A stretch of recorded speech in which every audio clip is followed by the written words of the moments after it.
ఒకసారి తీవ్రమైన గాలివాన వచ్చింది. అప్పుడు బాబా మసీదు బయటకు వచ్చి గట్టిగా జరాధావ్, కొంచెం శాంతించు అని చెప్పారు. ఆశ్చర్యకరంగా వెంటనే గాలి వాన తగ్గిపోయింది అని జైకర్ చెప్పారు. మరొక రోజు బాబా అకస్మాత్తుగా అబ్బా అని గట్టిగా కేక వేశారు. వెంటనే ఆయన తలపై, దేహంపై ఉన్న గుడ్డలు తడిసి నీళ్లు కారుతున్నట్లు కనిపించాయి. ఇది చూసి భక్తులు చాలా ఆశ్చర్యపోయారు. కానీ కారణం అడగడానికి ధైర్యం చేయలేదు. మూడవ రోజు ఒక టెలిగ్రామ్ వచ్చింది. అందులో జహంగీర్ అనే వ్యక్తి బాబాకు కృతజ్ఞతలు తెలిపాడు. అసలు విషయం ఏమిటంటే రష్యా మరియు జపాన్ మధ్య జరిగిన యుద్ధంలో అతను ఒక నౌకాధిపతి.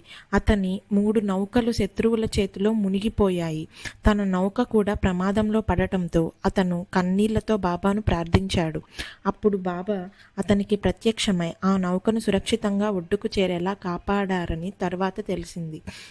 ఇలా బాబా భక్తులను కష్టాల నుండి రక్షిస్తూ తన అద్భుత శక్తులకు చాలాసార్లు చూపించేవారు. షిరిడీ సాయిబాబా మసీదులో ఒక మూలలో ఒక తిరగలి ఉండేది. కొన్నిసార్లు బాబా నేలపై ఒక గోనె పరిచి దానిపై తిరగలి పెట్టుకొని కూర్చునేవారు. తర్వాత గోధుమలను వేసి వాటిని పిండి చేసేవారు. ఆ పిండిని భక్తులకు ఇచ్చి గ్రామం పొలిమేరల వద్ద చల్లమని చెప్పేవారు. ఒకసారి భక్తులు కారణం అడిగితే బాబా ఇలా చెప్పారు: ప్లేగు, మసూచి వంటి వ్యాధి దేవతలు గ్రామంలోని కొంతమందిని తీసుకెళ్లాలని చూస్తున్నాయి. వారికి బదులుగా ఈ పిండిని తీసుకెళ్లమని నేను చెప్పాను అని. ఒకసారి 1911లో భక్తులు ఆయన మాటను పట్టించుకోలేదు. కొద్ది రోజులకే షిరిడీలో ప్లేగు వ్యాధి వ్యాపించింది. ఒకరోజు ఉదయం బాబా శరీరంపై కూడా 7 ప్లేగు బొబ్బలు కనిపించాయి. భక్తులు భయపడి చికిత్స చేయమని కోరితే బాబా, ఈ బొబ్బలు షిరిడీలో ప్లేగుతో 7గురు మరణిస్తారని సూచిస్తున్నాయి, నాకు చికిత్స అవసరం లేదు అన్నారు. అయినా భక్తులు బలవంతం చేయడంతో కాల్చిన దూదిని నూనెతో తడిపి అద్దమన్నారు. కొద్ది రోజుల్లో గ్రామంలో నిజంగానే 7గురు ప్లేగుతో మరణించారు. తర్వాత బాబా శరీరంపై ఉన్న బొబ్బలు తగ్గిపోయాయి.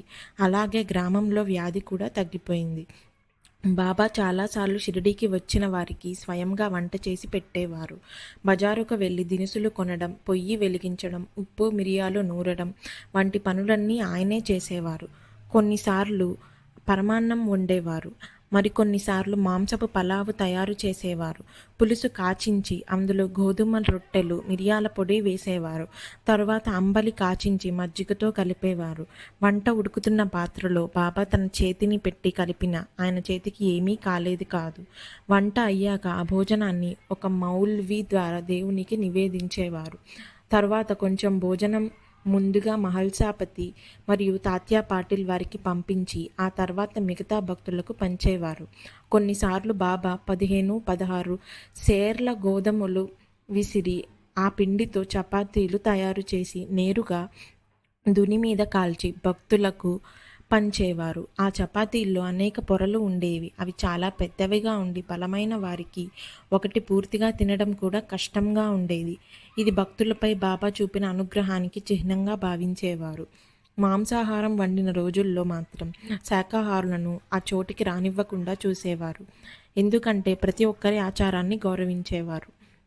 కొన్నిసార్లు షిరిడీ సాయిబాబా భక్తులను గట్టిగా తిట్టేవారు. అది చూసి కొందరు ఆశ్చర్యపడి కారణం అడిగితే బాబా, నేను తిట్టలేదు, ఆశీర్వదించాను అని చెప్పారు. తర్వాత ఒక సంఘటనలో ఇది నిజమని తెలిసింది. ఒక భక్తుడు ఒకసారి ఒక పేద మహిళను బాబా చాలా చెడ్డగా తిట్టడం చూసి అలా తిట్టే వ్యక్తి ఎలా సాధువు అవుతాడు అని అనుమానం వ్యక్తం చేశాడు. అప్పుడు ఒక మహానుభావుడు అతనితో, నీకు అర్థం కాలేదు, ఆ విధంగా తిట్టడం ద్వారా ఆమె కోరికను నెరవేర్చారు. ముందు ఆమెకు పిల్లలు లేరు, ఇప్పుడు ఆమెకు సంతానం కలిగింది అని చెప్పారు. అంటే బాబా తిట్టినట్లు కనిపించినా అది భక్తుల మేలు కోసమే ఉండేది. ఒక అర్ధరాత్రి సమయంలో బాబా మసీదులో ఒంటరిగా ఉన్నారు. దూరంలో ఉన్న ఒక్క ముస్లిం భక్తుడు మెలకువ వచ్చి చూసినప్పుడు బాబా ఏదో మెల్లగా మాట్లాడుతూ ఆతృతగా తిరుగుతున్నారు. ఆ సమయంలో ఆకాశం నుంచి ఒక ప్రకాశవంతమైన కాంతి గోళం మసీదు వైపు వస్తున్నట్లు కనిపించింది. బాబా అరబ్బీ భాషలో ఏవో మంత్రాలు చదువుతూ ధుని ముందు తల వంచి నిలబడ్డారు. ఆ కాంతి గోళం మసీదులోకి వచ్చినప్పుడు కొద్దిసేపు మొత్తం మసీదు వెలుగుతో నిండిపోయింది. మరుసటి రోజు బాబా అతిథులు వచ్చారు, వారికి సత్కారం చేయాలి అని చెప్పి మాంసం వండి మసీదులో ఒక చోట పెట్టారు. ఆ సంఘటన యొక్క అసలు అర్థం ఎవరికీ పూర్తిగా తెలియలేదు. ఒకరోజు బాబా ధుని దగ్గర కూర్చొని ఉండగా లక్ష్మీబాయి షిండే తన భక్తురాలితో ఇక్కడికి ప్రతిరోజు వచ్చే పామును చూశావా అని అడిగారు. ఆమె చూడలేదని చెప్పింది. కొద్దిసేపటికి ఒక పాము బాబా వీపుపైకి ఎక్కి భుజం మీద కూర్చుంది. అది చూసి ఆమె భయంతో పాము అని అరిచింది. కానీ బాబా ప్రశాంతంగా అది ఏమీ చేయదు, తన దారిలో తాను తులసి చెట్టు దగ్గరకు వెళ్తుంది అన్నారు. నిజంగానే కొద్దిసేపటికి ఆ పాము తులసి దగ్గరకు వెళ్ళిపోయింది. ఆ క్షణంలో ఆమెకు బాబా శివుడులాగా కనిపించారు. ఈ సంఘటనల ద్వారా ఒక గొప్ప ఆధ్యాత్మిక సత్యం తెలుస్తుంది. నిజమైన మహానుభావులకు భయం ఉండదు, ఎందుకంటే వారు అన్ని జీవులను తమతో వేరు అనుకోరు. మనకు భయం ఎందుకు వస్తుందంటే మనం ఇతరులను మనకు భిన్నంగా చూస్తాం కాబట్టి. కానీ ఆత్మవత్ సర్వభూతాని అనే భావంతో అన్ని జీవులను తన రూపంగా భావించే మహాత్ములు భయరహితులు అవుతారు. ఇటువంటి మహానుభావులు ఇతర జీవులకు కూడా భయరహితత్వాన్ని ప్రసాదించగలరు. ఓం సాయిరామ్. మీ ప్రోత్సాహంతో ఇంకా ఎన్నో మంచి విషయాలు మీకు సులభంగా అర్థమయ్యేలా చెప్తాను. కాబట్టి దయచేసి లైక్, షేర్ అండ్ సబ్స్క్రైబ్ చేయండి. Thank you.